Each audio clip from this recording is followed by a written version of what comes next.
There aren't many certainties in life, but dying is one. Even if you're expecting somebody to pass, it's still the reality of it happening at that point in time that takes some reconciling.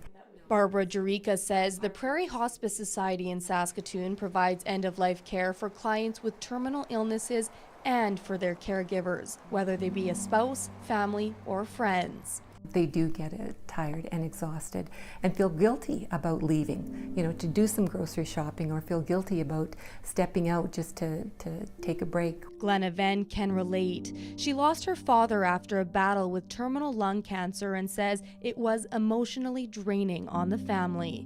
Everything's stripped from you. You can't eat. You can't move. You have no control over your bodily functions. Venn says she is for physician-assisted dying, and if given the option, would have used it for her dad, and she's not alone.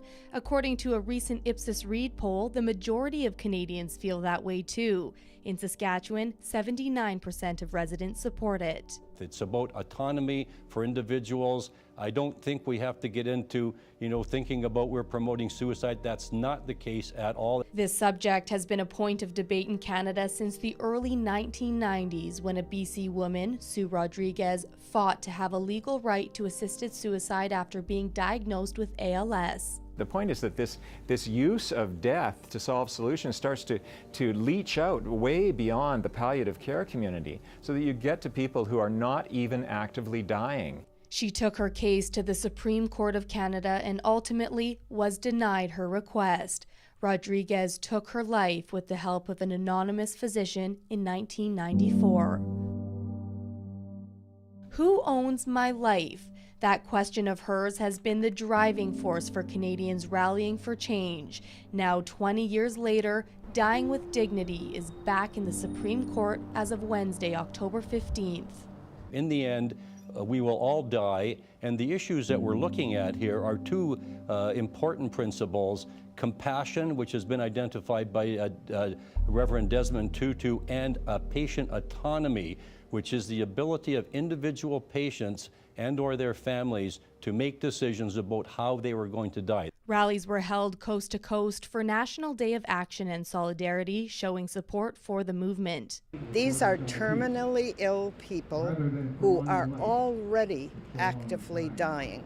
All we're asking is that they have right to shorten that period. Come 2015, Quebec will be the first province in Canada to allow physician-assisted dying, but activists say our country is still well behind other parts of the world. In Europe, 4 countries allow assisted dying with little to no restrictions. Switzerland legalized it in 1942, with a number of Canadians traveling there to take advantage of it. In America, it's allowed in 5 states: New Mexico, Montana, Washington, Vermont, and Oregon.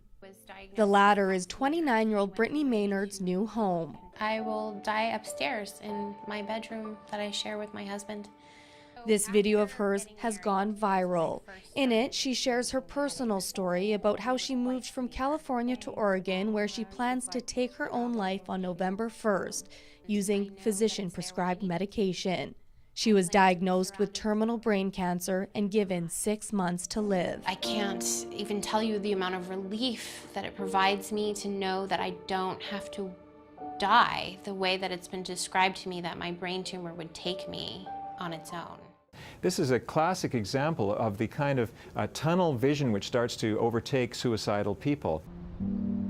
With the case back before the country's highest court, activists are hoping the federal government will see autonomy and compassion as reasons to pass the law nationally, but say it could happen in Saskatchewan the same way it did in Quebec if provincial politicians back it.